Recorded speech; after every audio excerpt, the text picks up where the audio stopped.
हम ये महसूस किए हैं राजनीति में, जो सामान्य जो गरीब परिवार का लड़का है या कोई भी कार्यकर्ता है, कोई भी राजनीतिक दल में अधिकांश वह निष्ठापूर्वक, ईमानदारी पूर्वक पार्टी के लिए समर्पित होकर तो काम करता है। लेकिन एंड टाइम में पैराशूट से एकाएक लोग उतर करके उसको टिकट दे करके भेज दिया जा हाईजैक कर लिया जाता है। और आजकल राजनीति में थोड़ा सा आर्थिक व्यवस्था सर्वोपरि हो गया। अब निष्ठा का कहीं सरोकार नहीं है। आपका एक गॉडफादर होना चाहिए। अगर गॉडफादर नहीं है तो कितना आप मेहनत कर रहे हैं, सामाजिक क्षेत्र में अच्छा योगदान दे रहे हैं, उसको देखने वाला कोई नहीं है। जो सक्रिय रूप से समर्पित भाव से 10 साल कम से कम मेहनत किया है, वैसे लोग को अगर टिकट देता है कोई पार्टी, उसको पता है कि बांध कैसे बनना चाहिए। अब दूसरा साथ निश्चय लंच हो गया, जाइए जनता में जा करके उसका साथ निश्चय एको निश्चय पर वो अगर खड़ा है, इम्प्लीमेंट जमीन पर हुआ है, तो फिर हमसे आकर के हमको जलील करिए। कैसे हिंदू मुसलमान कर देता है? रात में क्या बम छोड़ दिया क्या? नहीं नहीं नहीं नहीं, उसका है वो साइकोलॉजिकल, यानी कि इमोशनल ब्लैकमेलिंग। 60 साल का अनुभव आपके पास, हमको ही बताइए। चलिए मान लिया कि नेता सब तो गधा है, ठीक है, लोग काहे इतना दिन से गधा बन रहा हो? क्या नाम है? पतलू पतलू जी। आवा बड़बा तो नहीं है ना? मोटू का है ना? ये बब्बन सिंह अगर बोल दे तो हम इसके लिए फांसी लटक सकते हैं। साक्षात्कार के फहरिस्त में अगला नंबर साहब का है। साहब के बारे में भूमिका ये है कि अपन अभी अररिया विधानसभा में बैठे हुए हैं। अररिया का राजनीतिक परिचय ये है कि फिलहाल यहाँ से सिटिंग विधायक हैं कांग्रेस के, नाम अबिदुर रहमान। और जो लोग इस बात का दम भरते हैं कि हम नेपोटिज्म को आने नहीं देंगे, उनके लिए जानकारी है। जानकारी ये है कि इनके पिताजी भी विधायक थे, विधायक नहीं बल्कि मंत्री भी थे। इनके दादाजी 1952 में चुनाव जीत गए थे, 57 में भी जीते थे। और ये बात उस कांग्रेस के प्रत्याशी के लिए कह रहे हैं जो इस बात का दम भरेंगे कि हमको एक बार फिर से वोट दे दीजिए, और फिर कोई लड़का या लड़की खड़ा होकर बोलेगा कि nepotism in India is very must fasting, और उसके चलते हम जी नहीं पा रहे हैं। बाकी इनका नाम है चंद्रशेखर सिंह, बब्बन भी लोग कहते हैं जी। अच्छा, और टिकट मिला है आपको एलजेपी से। अब एक और बात बता देते हैं इनके बारे में। भाजपा का झंडा धोए हैं 15 साल, जिला 37 साल। क्या थे? जिला अध्यक्ष थे, पंचायत अध्यक्ष से लेकर जिला अध्यक्ष से लेकर प्रदेश तक की टीम में हम दायित्व में रहे। अब 2 मिनट और हमको दीजिए तो सुन लिया आप। 37 साल एक कार्यकर्ता किसी पार्टी का झंडा ढोता है और उसको इनाम में ये मिलता है कि आज वो लोजपा से चुनाव लड़ने को मजबूर है। इसके पहले भोरे कटिया के प्रदीप धनराज से मिलवाए थे आपको, जो जदयू के थे, वो भी झंडा ढोए थे और उनको भी छोड़ना पड़ा। ऐसे कई कार्यकर्ता हैं, गोपालगंज के अनूप श्रीवास्तव हैं जो झंडा ढो रहे थे और पार्टी ने उनको टिकट नहीं दिया, और फिर उनके साथ क्या हुआ, उनको पार्टी छोड़ना पड़ा। तो ऐसा ऐसा काम होते रहता है। और तब मंच पर चढ़कर कोई बहुत बड़ा नेता कहता है कि जो हमारे पार्टी का झंडा ढोएगा उसी को सब कुछ मिलेगा। ये क्या बोलेंगे इससे मतलब नहीं है। हम इसीलिए यहाँ पर आए हैं ताकि आपको ये दिखा सकें कि ऐसा नेता जब निकलता है जमीन से तो पार्टी उसको दरकिनार कर देती है। अब अररिया पर बात कर लेते हैं। चुनाव काहे लड़ रहे हैं? चुनाव लड़ रहे हैं क्योंकि हम जब छात्र जीवन में थे तो भी हम छात्र नेता थे। अच्छा। और एमए करने के बाद, लॉ करने के बाद हम राजनीति सामाजिक जीवन में कुछ परिवर्तन के ख्याल से लोगों के जो सामाजिक परिवेश में जो उसका आर्थिक, शैक्षणिक, ये सब जो है पिछड़ापन था, अच्छा। उसमें उसको मदद करने के लिए, सेवा करने के लिए हम इस पेशा में आए। हम चाहते तो नौकरी भी कर सकते थे या वकालत भी हम ज्वाइन कर सकते थे, लेकिन अनवरत हम सामाजिक क्षेत्र में आम गरीब गुरबा जो है दबे कुचले का आवाज़ बनने का काम किए। अच्छा। और हम पंचायत अध्यक्ष से अपना राजनीतिक व्यवस्था शुरू किए और अनवरत हम करते जा रहे हैं। आज उसी का व्यवस्था पार्टी, आज तक हमको आज लोजपा से हम पहली बार विधानसभा का प्रत्याशी बने हैं, लेकिन जनता का नेता या बेटा बन के हम 37 वर्ष से उनका आवाज़ बनने का काम किए। आज जनता जो है उसका इनाम में उन्हें 2001 में भी हमारी पत्नी जिला परिषद बनी, आज भी है। और जहाँ पर जाति धर्म से ऊपर उठ करके लोग हमको मदद करती है। बताइए हमको, फिर आप राजनीति पे आ जाएंगे। जब छोड़ रहे थे भाजपा तो कोई रोका होगा नहीं? बड़का बड़का सब प्रत्येक जब चुनाव का समय आता है, लोकसभा या विधानसभा, तो हमको बहुत सारा सब्जबाग दिखाया जाता है। अच्छा। तो आप समर्पित लोग हैं, इसमें थोड़ा सा ये मजबूरी हो गया, वो मजबूरी हुआ, कास्ट समीकरण हो गया, फलना हो गया। इस बार थोड़ा सा बात मान लीजिए, इसके बाद फिर आपको सम्मानित जगह पर बहुत जल्दी जो है आपको स्थापित करवा रहे हैं। या आने वाले जो विधानसभा चुनाव है उसमें आपको स्थान निश्चित तौर पर दिया जाएगा। ये आश्वासन हम 20 वर्ष से सुनते रहे हैं। और उस आश्वासन पर चूंकि हम एक ऐसा कार्यकर्ता आपके बीच में है जो इतने लंबे राजनीतिक कार्यकाल में आज तक कोई हम पर आरोप नहीं लगा सकता है। कितना क्रिमिनल केस है आपका? मुझ पर एक हुआ था जो राजनीतिक षड्यंत्र के तहत 2005 में केस, जो हम कोर्ट से बरी है। बरी है। तब उसके बाद उसके बाद जो है धैर्य टूट गया तो छोड़ दिया ना। उसके बाद हम सोच लिए थे इस बार जो हम राजनीति ही नहीं करेंगे। अच्छा। अब हम अपना जो हम एक सामान्य किसान परिवार से हैं और तो हम आज 20 साल से लगातार हम अपना खेत का आर पर नहीं जा सके हैं। इससे और भी हमारा आर्थिक पहलू गड़बड़ हुआ। यहाँ तक कि यहाँ पर जो भी मेरा व्यवस्था राजनीतिक क्षेत्र में चला है, मैं आज तक चंदा चिट्ठा पर नहीं चला, अपना जमीन बेच करके किया हूँ। अच्छा जी, हम पार्टी के जनाधार को बढ़ाने का काम किया, लेकिन अपना जमीन बेच करके किए हैं। भाजपा का यहाँ झंडा नहीं था, घूम घूम के गाड़े थे आप। यहाँ पर किसी का औकात नहीं था। जो चांदनी चौक से दक्षिण काली मंदिर के बीच में ये जो मुश्किल से कितना होगा, 100 मीटर होगा कि 200 मीटर होगा, इतने दूर में भाजपा था। इससे बाहर भाजपा नहीं था। और 77 में 80 में जनार्दन यादव नरपतगंज से 2 बार विधायक बने। इसके बाद बहुत दिन के बाद मायानंद ठाकुर 2 बार बने, यानी कि यहाँ पर 2 विधायक बना और एक साथ में एक विधायक रहा यहाँ जिस जिला में। मेरे अध्यक्ष काल हम 2003 में जिला का बागडोर संभाले, उससे पहले प्रखंड अध्यक्ष, महामंत्री वगैरह दायित्व का निर्वहन कर चुके हैं। प्रत्येक चुनाव में सिर्फ हम घर जो मेरा जहाँ पर था वहाँ ही राजनीति का केंद्र बिंदु नहीं था। हमारा संपर्क या जिस अपने व्यवहार से हम दूसरा विधानसभा में भी अपना वजूद उसी समय बना लिए थे। जब 2003 में हम जिलाध्यक्ष विधिवत हुए तो पार्टी में निचला जो कार्यकर्ता था, जो उपेक्षित था अपने समाज में, जिसका कोई पहचान नहीं था, उसको कलेक्ट किए और उसकी शक्ति को लेकर के हम यहाँ पर भाजपा को समस्त जिला का पार्टी बनवा दिए। झंडा उसके बाद बाजारे में नहीं घूमने लगा, चाहे जोकी हाट हो, सिकटी पलासी हो, सब जगह झंडा बीजेपी का जाने लगा। और लोग अपने घर पर गर्व के साथ लगाने लगा। लास्ट कमेंट कर दीजिए, झंडा ढो दिए, झंडा गड़वा भी दी, कैसा लगता है? हम ये महसूस किए हैं राजनीति में, जो सामान्य जो गरीब परिवार का लड़का है या कोई भी कार्यकर्ता है, कोई भी राजनीतिक दल में अधिकांश वह निष्ठापूर्वक ईमानदारी पूर्वक पार्टी के लिए समर्पित होकर तो काम करता है, लेकिन एंड टाइम में पैराशूट से एकाएक लोग उतर करके उसको टिकट दे करके भेज दिया जा, हाईजैक कर लिया जाता है। और आजकल राजनीति में थोड़ा सा आर्थिक व्यवस्था सर्वोपरि हो गया। अब निष्ठा का कहीं सरोकार नहीं है। आपका एक गॉडफादर होना चाहिए। अगर गॉडफादर नहीं है तो कितना आप मेहनत कर रहे हैं, सामाजिक क्षेत्र में अच्छा योगदान दे रहे हैं, उसको देखने वाला कोई नहीं है। तो मेरा कोई गॉडफादर नहीं था, हम तो रात दिन जनता को ही अपना गॉडफादर बना करके चल रहे थे। चलिए, अब आ रही है आप अररिया पर। शगुफ्ता जी को टिकट मिला है जदयू से और आप हैं एलजेपी से, और अभिद्र जी को फिर टिकट मिल गया महागठबंधन से। 5 मुद्दा बताइए अररिया का।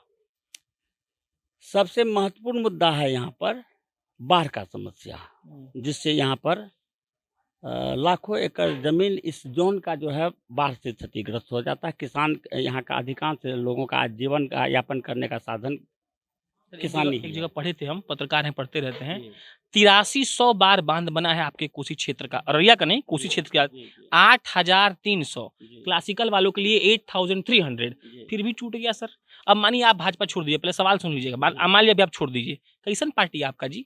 15 साल से सरकार में, काहे नहीं बनवा देता है, काहे नहीं पार्टी को पानी को डाइवर्ट कर देता है? जब तक भाजपा छोड़ दीजिए, मेरा जो अनुभव इतना दिन का है राजनीतिक क्षेत्र में, जब तक जमीन का जुड़ा हुआ कार्यकर्ता को जो लंबे समय तक पार्टी के लिए काम किया, कम से कम 10 साल, किसी भी दल का जो सक्रिय रूप से समर्पित भाव से 10 साल कम से कम मेहनत किया है, वैसे लोग को अगर टिकट देता है कोई पार्टी, उसको पता है कि बांध कैसे बनना चाहिए। ठीक। यहाँ पैराशूट से एकाएक आता है, उसको क्या जरूरत है जो बांध कहाँ बनाना जरूरी है, कैसे बनाना है, रोड कैसे बनाना है, उसका जो है क्वालिटी कैसा होना चाहिए जो कुछ दिन टिकेगा। उसको जरूरत सिर्फ ये है कि हम विधायक बने हैं पद लेने के लिए, आर्थिक आधार को मजबूत करने के लिए। पैसा खर्चा करके वो टिकट लेता है और फिर वह पैसा कमा करके जो 5-10 पीढ़ी का व्यवस्था वह करता है, वही मकसद है।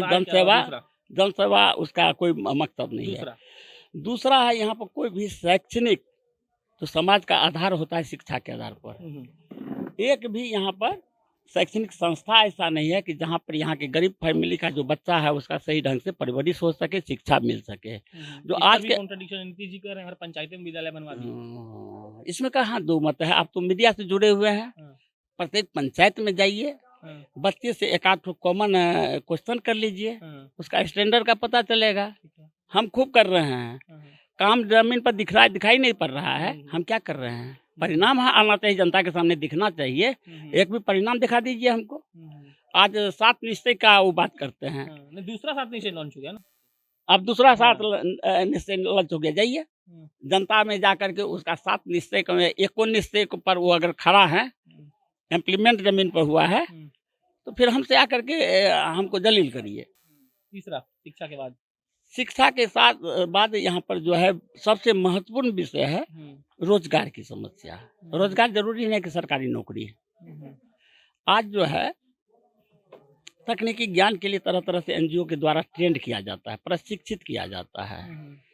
जनप्रतिनिधि के ऊपर निर्भर करता है कि उसका इच्छा शक्ति अगर है कि युवाओं को के हाथ में काम दें, तो वह चाहेगा तो जिला में जिला पदाधिकारी बैठते हैं, बैंक के पदाधिकारी बैठे हुए हैं, बैंक का ब्रांच मैनेजर है, उसके साथ बैठक करेंगे। एक लोन के लिए एक विद्यार्थी को जो है चप्पल घिस जाता है, लोन नहीं मिलता है। प्रधानमंत्री कहता है कि हम इतना दिए, लेकिन वह व्यवस्था बिहार सरकार में जमीन पैसा फंडिंग आता भी है, लेकिन वह खास वो मकर जाल में भ्रष्टाचार के मकर जाल का वो शिकार हो जाता है, जिसका अप्रोच है वहाँ पर। चौथा व्यवस्था यहाँ का सबसे महत्वपूर्ण विषय है कि सामाजिक यानी कि जब चुनाव आता है, यहाँ का व्यवस्था सबसे सुगम तरीका है जीतने के लिए हिंदू मुसलमान। इस पर बात जरूरी है, ठीक। फिर हिंदू मुसलमान कैसे हिंदू मुसलमान कर देता है, रात में क्या बम छोड़ दिया क्या? नहीं, उसका है वो साइकोलॉजिकल यानी कि इमोशनल ब्लैकमेलिंग। वो सिर्फ 15 दिन के लिए खतरे, इस्लाम खतरे में है, हिंदू खतरे में है। इस्लाम खतरा, हिंदू खतरा बस 15 दिन के लिए होता है। वोट पड़ गया, हो गया ठीक। वोटिंग के बाद अगर वह किसी भी एक उदाहरण दे दे कि इस गरीब का इस्लाम के नाम पर ये इस्लाम है, इसके हम कल्याण की, जब संकट में था, मजबूरी में था, बीमार था, या इसको जरूरत था मेरा, उसके हम हित के लिए एक ठो काम किए हैं। ये दोनों राजघराना हम कहते हैं, इस दोनों राजघराना का एक उदाहरण दे दे, हम 5 गरीब आदमी का जो है हम उपकार किए हैं मुसीबत में। तो अगर वो 5 उदाहरण दे देगा तो हमसे आप बेरोक टोक जो है हमको दलील कर सकते हैं। कितना उम्र हुआ आपका? मेरा ये 60 के करीब है। 60 हो गया ना, 60 साल का अनुभव आपके पास। हमको ही बताइए, चलिए मान लिया कि नेता सब तो गधा है, ठीक है, लोग काहे इतना दिन से गधा बन रहा हो? इस सामाजिक क्षेत्र में आज तक जो है लोग को बुर्बक बना के, आम निरीह जनता को वो धार्मिक सेंटिमेंट को उभार करके उसको मूर्ख बनाया है। और जनता चूंकि जागरूक उस ढंग से है नहीं, धर्म के नाम पर यहाँ पर जनता को कोनो कर्म करवा लीजिए, अच्छा कर देगा। हाँ, वो भूखे भी रहेगा, घर नहीं है, पेट में भोजन नहीं है। एक दिन उस जो कलाकार है, एक्सपर्ट कलाकार, वो आ करके 1 घंटा उसको प्रवचन दे देगा। कोई जरूरी नहीं, वो भूख को भूल जाता है, वो घर को भूल जाता है, बच्चे का शिक्षा को भूल जाता है, स्वास्थ्य को भूल जाता है, सब चीज को भूल करके उसको वोट देता है। अभी क्षेत्र में जाइएगा, जिस हमारे महानुभाव अभी 5 साल से प्रतिनिधित्व किए हैं, जिसका खानदानी एक व्यवस्था बना हुआ है, दादाजी के समय से लेके पिताजी के समय से लेके आज तक 5 साल उन्होंने भी प्रतिनिधित्व किया है। जनता से पूछिए, ये एक अररिया के विकास विकास आप कहेंगे कि हम रोड बना दिए, ये महत्व नहीं है। यहाँ की मूलभूत समस्या जो है, बाढ़ से जुड़ा हुआ, शिक्षा से जुड़ा हुआ, स्वास्थ्य से जुड़ा हुआ, ये सब जो मूलभूत है जिससे जीवन स्तर बढ़ाया जा सकता है पब्लिक का, या सामाजिक क्षेत्र में सौहार्द के लिए ही कोई ऐसा कॉमन व्यवस्था किया है जिससे हिंदू मुस्लिम के बीच में भाईचारा और प्रगाढ़ हो, दूरी नहीं हो। एक तो उदाहरण दे दे। ठीक है। सुबह 6 बजे गए थे नरपतगंज हम, वहाँ मिले थे हम विष्णु देव जी से, प्रतिभा देवी पाटिल उनको सम्मानित की हैं। जानते हैं उनको आप? ये मतलब वो बड़ा बढ़िया टेक्निक बताए हमको, जो बीज जो बोया जाता है। और इधर का सबसे ज्यादा पलायन का रेशियो जानना है, सबको बता रहे हैं। आपके कोसी में सबसे ज्यादा पलायन होता है, जान लीजिए। गंगा पार वाले हम गोपालगंज के हैं, तो उधर से ज्यादा पलायन इधर होता है। तो जिस तरीका का वो टेक्निक बताया, अगर उसका इस्तेमाल किया जाए तो वो 2 गुना ज्यादा फसल का उपज होगा। इस पे कोई काम होता है? ये आजकल कुछ जो है किसान वर्ग, जो आजकल युवा है, वह जो है उसको जो प्रशिक्षण मिलता है कृषि के लिए, वो नाम मात्र है, गिनती से परसेंटेज है। किसका दोष? अगर कहिएगा तो यहाँ का लोग शुरू से जो आज़ादी के बाद से, आज़ादी से पहले, आज़ादी के बाद में व्यवस्था में आ जाइए, जनप्रतिनिधियों को यहाँ की जनता जो है भगवान समझता है, उसको अपना राजा समझता है। वो जनप्रतिनिधि मतलब सेवा के लायक नहीं समझता है उसको राजा का खिताब देता है। राजा का व्यवस्था के तहत उसको गुलामी सहने का आदत है। तो गुलामी प्रथा से, गुलामी मानसिकता से वह आज़ादी के बाद भी अभी तक यहाँ की जनता बाहर नहीं निकल पाया है। उस मानसिकता के कारण से वह जागरूक नहीं हो पा रहा है। वह यह नहीं सोचता है कि मेरा भविष्य कहाँ जाए से शुरुआत होगा, उसके लिए हमको कौन मार्ग अपनाना होगा। बस उस मार्ग को छोड़ करके ये राजाओं के व्यवस्था के अधीन रहता है, उसी से मतलब टकटकी नज़र लगा करके उससे बंधे रहता है। फिर 5 साल बीत जाता है, 5 साल तक वोटिंग के बाद फिर 5 साल कर जाएगा, अब फिर चुनाव आएगा 15 दिन में सब सेट हो जाएगा। हाँ, वो फिर भूल जाएगा, नहीं वोट तो इसी को देंगे हम। सगुप्ता जी में कुछ लोग उनके हैं तो उनको कहेंगे कि यही जीत रही है। क्यों जीत रही है? नहीं, सगुप्ता जी का परिवार भी, अजीम बाबू का परिवार यहाँ पर 3 फैमिली हैं। पॉलिटिकल फैमिली अगर कहा जाए तो हिंदू मुसलमान दोनों को जोड़ करके करिएगा तो 3 ही फैमिली है। राजनीतिक दृष्टि से 3 फैमिली। एक हमारे दिवंगत तस्लीम बाबू का फैमिली, दूसरा फैमिली अजीम बाबू का, और तीसरा फैमिली मोहित बाबू का। यही राजनीतिक केंद्र बिंदु है। 3 राजघराना है यहाँ पर। तो 2 राजघराना पहले से स्थापित एस्टेट कहलाते हैं, चाहे देहटी एस्टेट हो कि चनरदई एस्टेट हो। एक तो था गरीब का बेटा, लेकिन बाद में वह ये दोनों का व्यवस्था में वो भी एक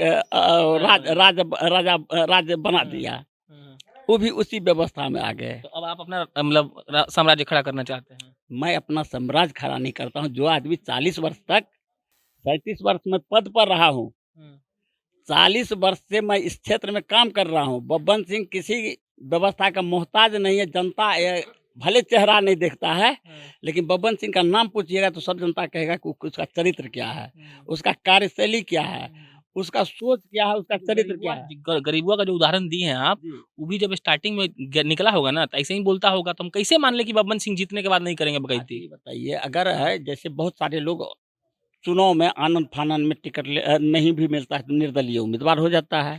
जनता का इमोशन का फायदा लेता है, अपने ढंग से कैसे कहाँ पर ऑब्लाइज कर सकता है, मोटिवेटेड कर सकता है, वो करता है। और उसके बाद जो है फिर उस पर कितना अमल करता है, चलता है, उसको भी देखता है। करीब 20 वर्ष से मेरी पत्नी जिला पार्षद, उस भी मान के चलिए 7-8 पंचायत का होता है, 50-55 हज़ार 60 हज़ार वोटर मतदाता होता है। हमारा कार्यशैली क्या है, ये तो 20 वर्षों का जहाँ से है, उस क्षेत्र की जनता है, उस क्षेत्र की बहुत सारी जनता यहाँ पर आए हैं प्रचार के लिए, हमारे लिए, मदद के लिए। तो पैसे देके बुलाए होंगे ना आप? हाँ, तो वह तो जनता से पूछ लीजिए। झूठ बोल रहे हैं, पैसा दिए होंगे पक्का। पैसा बब्बन सिंह के पास नहीं है। जिस दिन बब्बन सिंह टिकट के लिए गया था, ये 8 दिन या 10 दिन हुआ होगा, उससे पहले हम प्रत्याशी नहीं बने थे। हम जब कह दिया आपको, राजनीति से हमको मोह भंग हो गया था। हम कहे जब सेवा करना है तो उसके लिए बैनर का जरूरत नहीं है। हम आपका सर दबाना चाहेंगे कि पैर दबाना चाहेंगे, उसके लिए बैनर जरूरी है क्या? जनता का सेवा करना है, उसके लिए हमको बैनर का नहीं जरूरी है, भावना का जरूरत है। तो हम भावना से जनता का सेवा करते रहे हैं।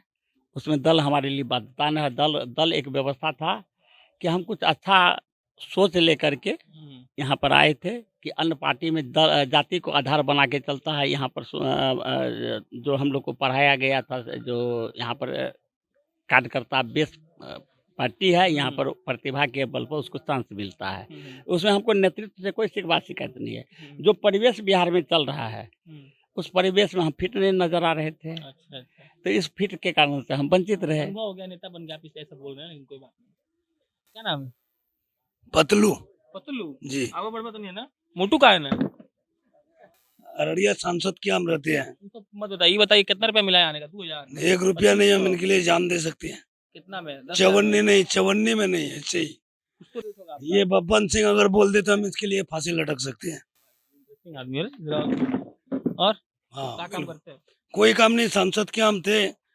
11-12 साल हम बिताए। अब क्या वहाँ करते से हैं? हमको कोई रास्ता नहीं मिला, हम्म, तो बाकी हम यहाँ आए हैं अभी दरबार पर। खाना मिलता है टाइम से? हाँ, एकदम चकाचक मिलता है। कौन जीतेगा? नहीं तो अभी खाना वाना मिला, घूमनी चूड़ा। क्या खाया? क्या खाया? घूमनी चूड़ा यही सब खाए यार, क्या नाश्ता। हाँ, अच्छा, और सब बढ़िया है? और सब चकाचक है। कौन जीत रहा है? जीतने का चांस है। अब वो तो पब्लिक के ऊपर बात है। अच्छा। अब किसको चाह रहा, किसको नहीं चाह रहा, हाँ, हर ऊपर मौला भी जानता है। अच्छा। सबसे बड़ी बात तो मौला जानता है। चलिए, लास्ट का 3 मिनट। मान लीजिए जीत गए, क्या कर देंगे? प्रैक्टिकल बात करिएगा सर, हवा में बिल्कुल बात मत करिएगा। और हमको ये मत बोलिएगा शिक्षा सही कर देंगे। शिक्षा में क्या सही करिएगा? स्वास्थ्य में क्या सही करिएगा? बाढ़ के लिए आप क्या करेंगे, वैसे बताइएगा तोड़ के एकदम। लंबे समय से जो प्रत्याशी हमारे खिलाफ हैं, मतलब आज के दौर में मैदान में, इसका आज तक एक भी संघर्ष वाला, आंदोलन वाला, जनहित वाला एक उदाहरण प्रस्तुत नहीं कर सकता है। अच्छा। मैं भाजपा के बैनर तहत नहीं, मैं गैर भाजपा का बैनर तहत हम सब दिन पर जनता की आवाज़ उठाने के लिए आंदोलन किए हैं। मेरा यहाँ पर 20 वर्षों से वह जनता का आवाज़ बनने के लिए हम आंदोलन किए हैं। हम आंदोलन का उपज हैं। मेरी भावना का जनता, हमारे कार्यशैली को से ये लोग प्रभावित हैं। हम किसी को ना, हमने चिराग जी के पास एप्लीकेशन डाला था, हमको बुलाया गया और उनकी महानता है। उन्होंने कहा कि 6 महीना से आप पर वॉच कर रहे थे, तो पार्टी आपके साथ क्या करती है। हमके साथ जो आप बुलाए हमको, तो मेरे पास आज के डेट में चुनाव लड़ने के लिए पैसा नहीं है। अभी भी हम आपके पास जो आए हैं, तो पैसा गाड़ी का तेल भी दूसरे को दिया है। ठीक है, ये हम कोई इमोशनल बात नहीं कर रहे हैं, ये हकीकत है। हम भी लोगों से पैसा मांग के पत्रकारिता कर रहे हैं। डिटेल नहीं बताया, ये डिटेल नहीं बताया, ये क्यों हमसे जुटा है। कुछ ये कोरोना काल में, ये मुस्लिम समाज से है। कोरोना काल में ये दिल्ली में मजदूरी कर रहा था।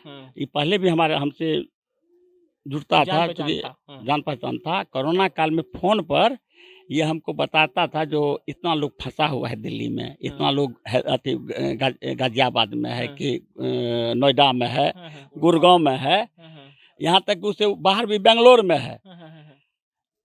इससे ये पूछिए, ये फोन करते गया। हम दिल्ली में, हम भी गुरु में फंसे हुए थे लॉकडाउन में दिल्ली में। ये फोन किया है, जो यहाँ पर भोजन उसको नहीं मिल रहा है, कि पानी नहीं मिल रहा है, कि वो खाएगा क्या, व्यवस्था नहीं है। तो पूछिए कई मिनट के बाद वहाँ पर हमारा व्यवस्था चला जाता था। हमारा नहीं, निजी नहीं, हमारा तंत्र का। ये हमको फ़ोन करता था फलना, उसको हम एक के बात कहते थे कि लोकेशन दीजिए। इसके बाद सैकड़ों के तादाद में बाद में इसी के नाम पर लोग खेपने लगा। उसमें भी खाली अल्पसंख्यक, एक भी हिंदू नहीं। तो सर पतलू उसके द्वारा आपका नंबर आया, इसको कभी उससे भेंट नहीं था। और ऐसे आदमी अररिया जिला भर में, मतलब 500-600 नहीं, 700-800 का संख्या होगा, जो हमको फ़ोन किया, लोकेशन दिया। वहाँ पर हम अपना तंत्र से अगला को निवेदन किए, जो हमारा क्षेत्र का लोग पढ़ा हुआ है, आप अगर कुछ मदद कर दीजिएगा तो अच्छा रहेगा। उसको इतना 2 दिन से भोजन नहीं मिला है, 3 दिन से। गिना दीजिए 5 को, जीत जाइएगा तो क्या करिएगा, जरूरी है ना। सबसे पहला हमारा जो अररिया का आवश्यकता है, सामाजिक समरसता को हम बढ़ाएंगे। नहीं, ये पहला होना भी चाहिए मेरे हिसाब से भी, क्योंकि अगर आप डेवलपमेंट चाहते हैं तो डेवलपमेंट से पहले आपका जो दिमागवा है ना, बतिया ठीक से जलना चाहिए। जी, तो दूसरा सामाजिक समरसता को हम दूर करवाएंगे, या इसको हम जो खाई है उसको हम बांटने का काम दूसरा? करेंगे।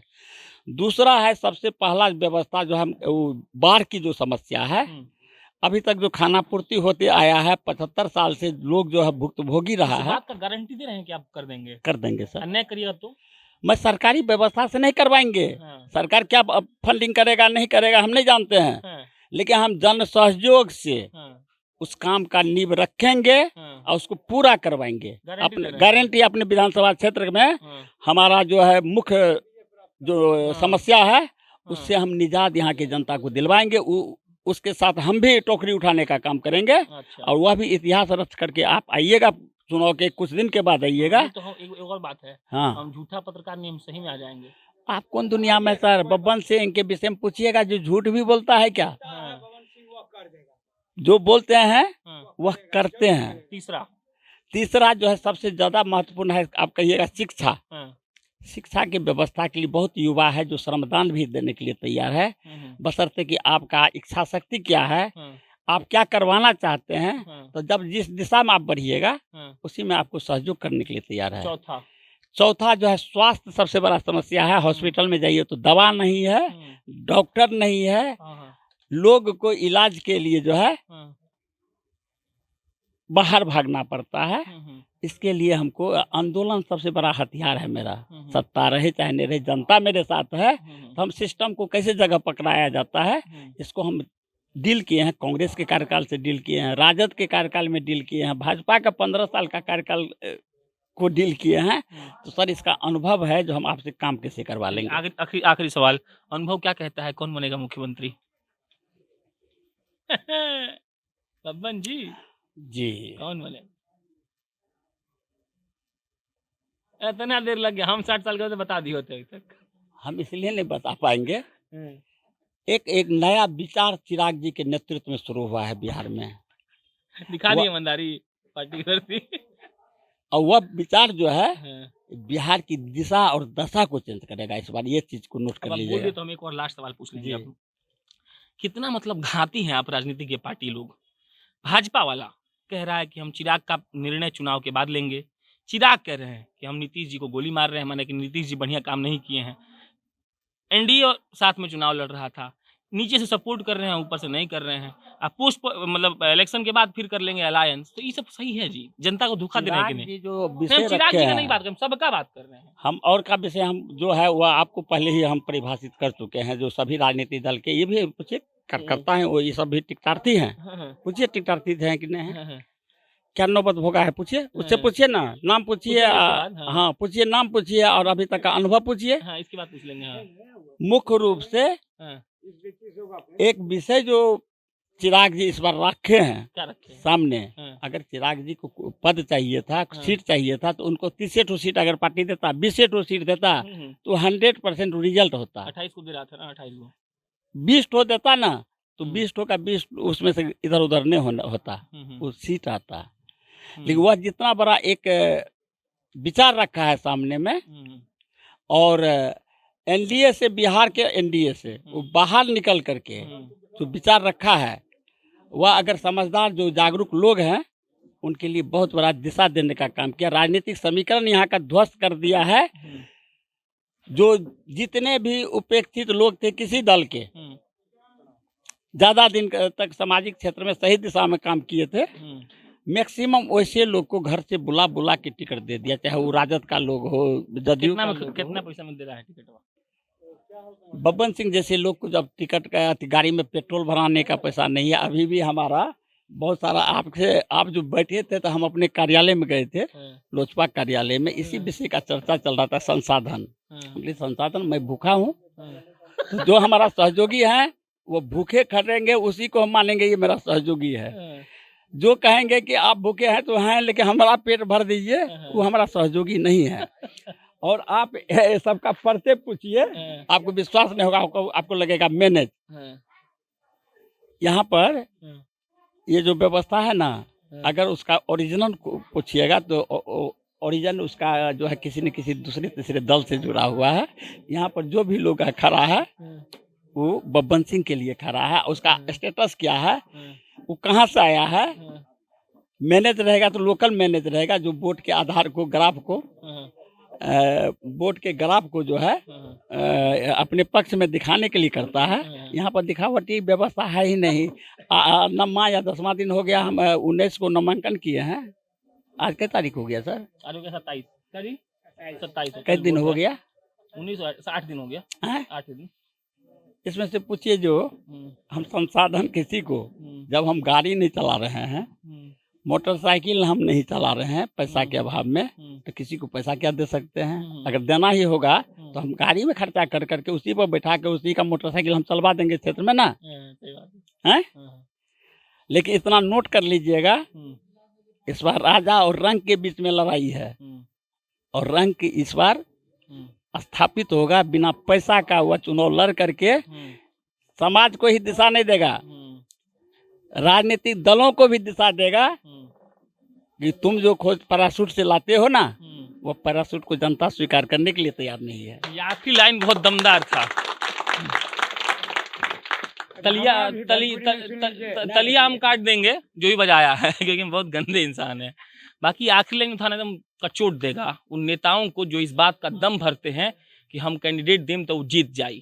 बाकी सब जानते हैं, हम भी ऐसे ही शुरू किए थे, इसीलिए लगाव होगा उस कैंडिडेटों से, उन लड़कों से, उन लड़कियों से, उन बुजुर्गों से जो आकर उनको चैलेंज कर रहे हैं, जो मठाधीशों की तरह कहीं स्थापित होकर इस बात का दम भर रहे हैं कि बिहार हमरा है। बिहार उन लोगों का है जो ऐसे निकल जाता है धोती कुर्ता में, कहता है हम जीत कर दिखाएंगे। बाकी मेरा नाम प्रशांत राय है, आप जनता जंक्शन देख रहे थे, कैमरे के पीछे अमन शर्मा बैठे हैं। बहुत बहुत धन्यवाद।